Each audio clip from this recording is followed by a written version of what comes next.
Welcome to the third and last video of our short introduction to entrepreneurial competencies.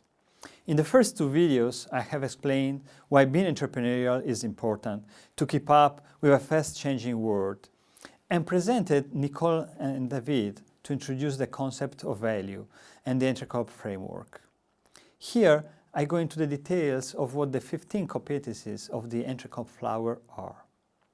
The first area is about ideas and opportunities. And here you have spotting opportunities as the first competence.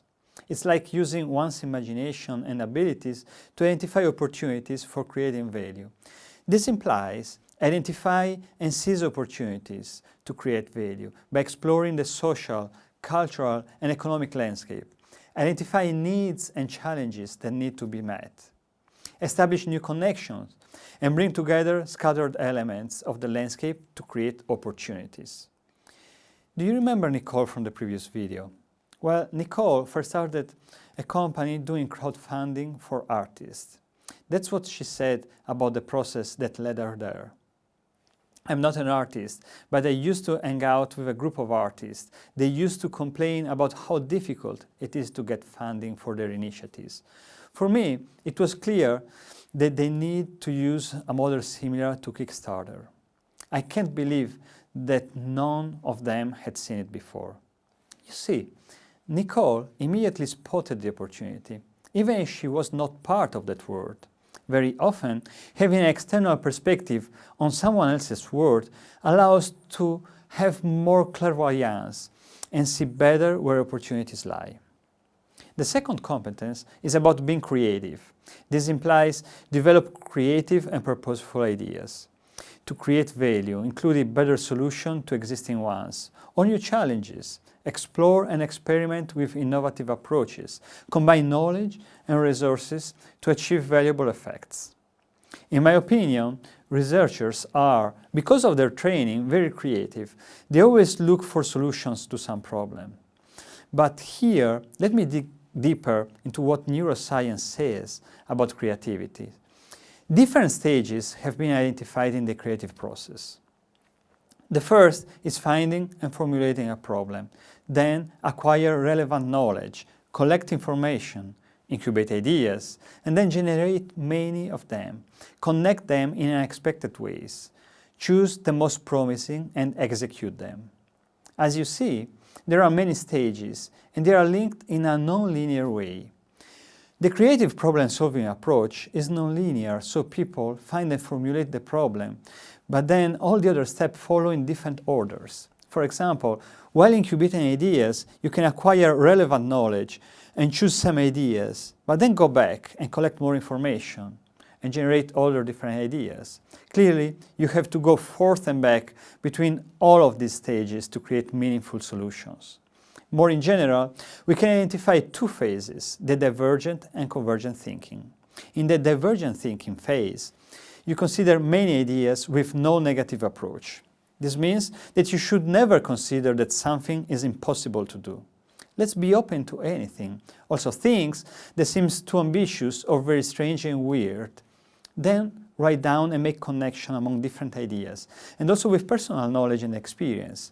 If you are in a group, it's even better, as you can generate more different ideas. In the convergent thinking phase, you narrow down on ideas based on their merit. You start from the many generated in the first step, and then you select some of them, discuss pros and cons, and decide based on agreed criteria. There will be a lot to say about creativity, but for a moment, I stop here.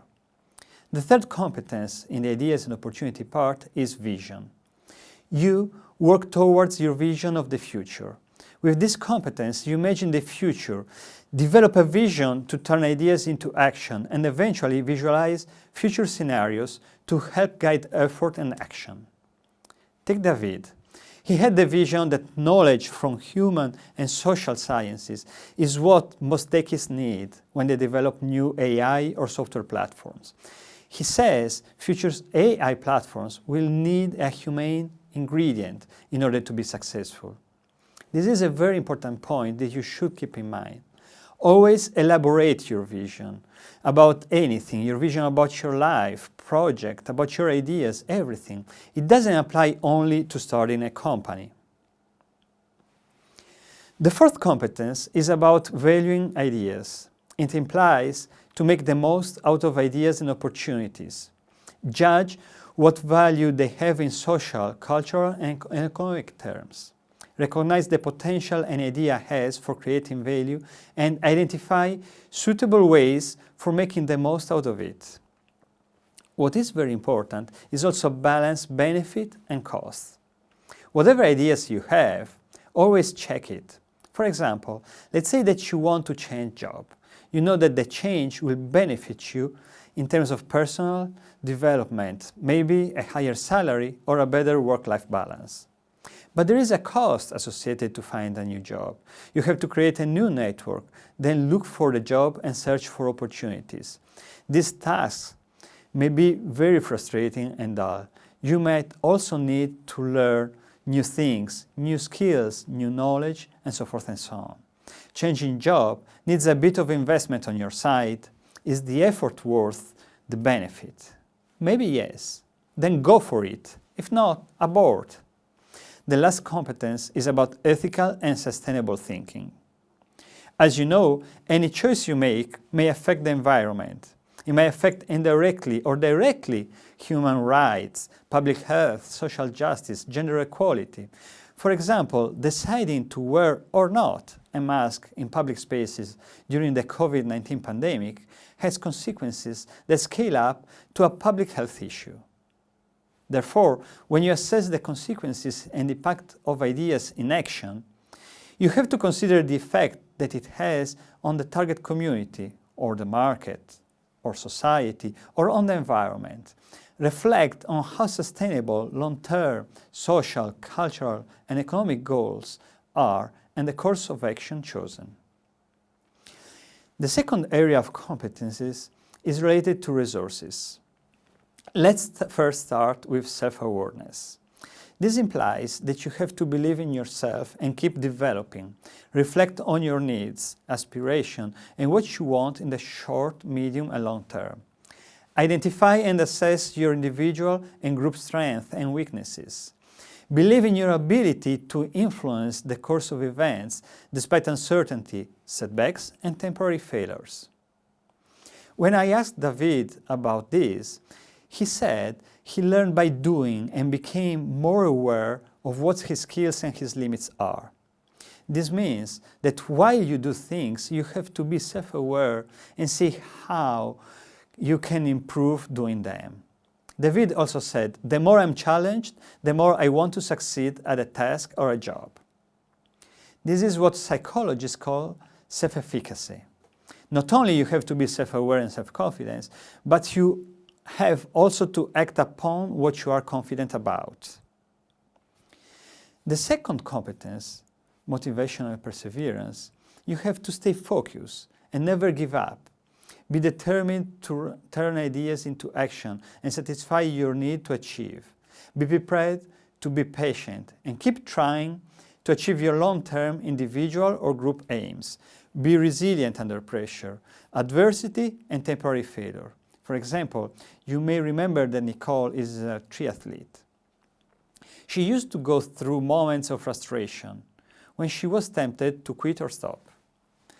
You can imagine those hard trainings, maybe in winter or maybe when she has a lot of things to do at work. In this, you have to be very motivated and persevere. Nicole says that this is how she developed stamina and resilience to setbacks.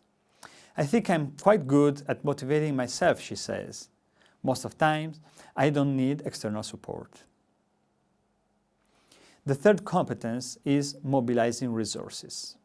Resources can be monetary, people, or a network, for example. You may need to mobilize your network for job search, or equipment that you have that might be used for any project and any digital connection and architecture. With this competence, you gather and manage the resources you need.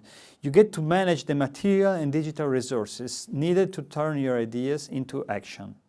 Make the most of limited resources and get and manage the competencies needed at any stage, including technical, legal, tax or digital.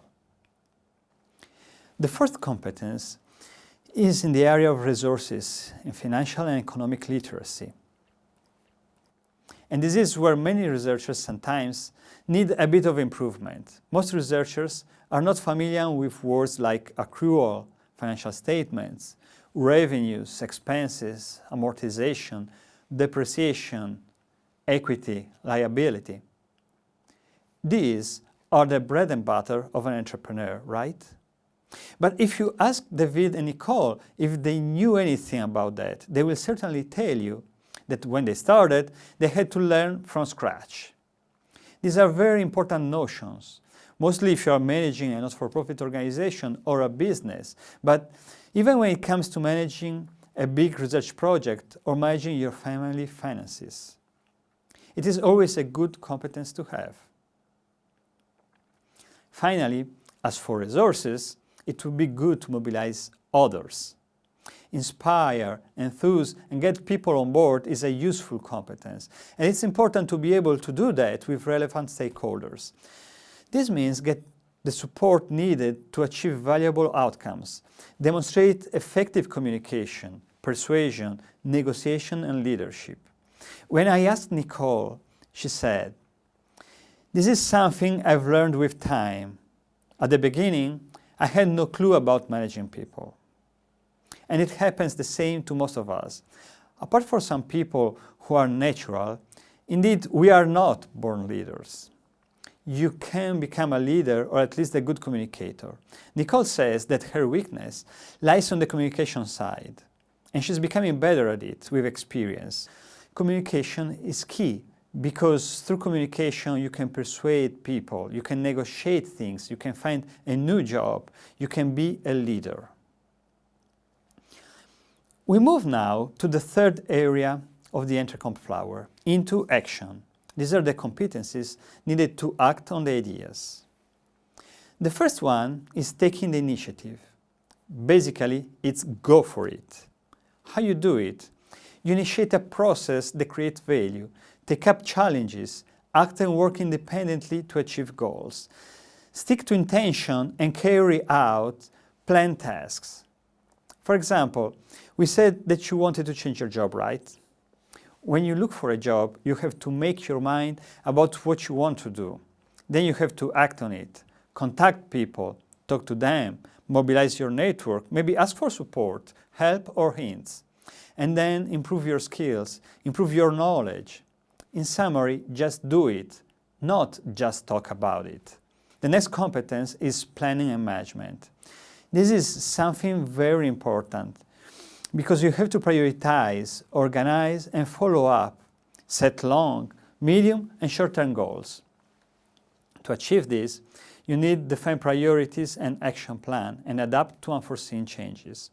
The project management and development part is something that researchers don't develop during their career very much, except for small research projects. If you go to a large-scale project, things might be very different from managing a research project. When asked Nicole, she said that developing a project is an art. It requires the ability to cope with different phases from planning to management. The management part is not only about schedules and deadlines, it's rather about people. So if you are good at mobilizing people, at communicating with people, then managing a project is much easier.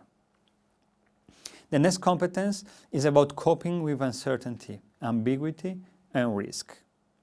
You have to make decisions dealing with uncertainty, and you know that any decision you make, the result is uncertain because the information available is maybe partial or ambiguous, or there is a risk of unintended outcomes. Within the value-creating process, you should include ways of testing ideas and prototypes from the early stages to reduce risk of failing. I think that this is something that researchers are very good at.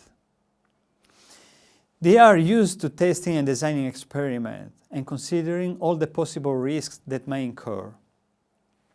Developing this competence allows you to handle fast-moving situations properly and flexibly. So take, for example, during the COVID pandemic, we have noticed how different cultures from different countries have faced the emergency. Since the very beginning, the differences in their approach was rooted in different ways of coping with uncertainty and risks. Some cultures are more risk-averse than others. If you go to the individual level, personality is also important. Some people are more risk-takers. In addition, as I said, if you're used to design an experiment, to test things, to make sure that they work fine, then you get used to cope with uncertainties linked to any of the decisions you make. The fourth competence in this area is working with others, which means team up, collaborate and network. This implies working together and cooperating with others to develop ideas and turn them into action.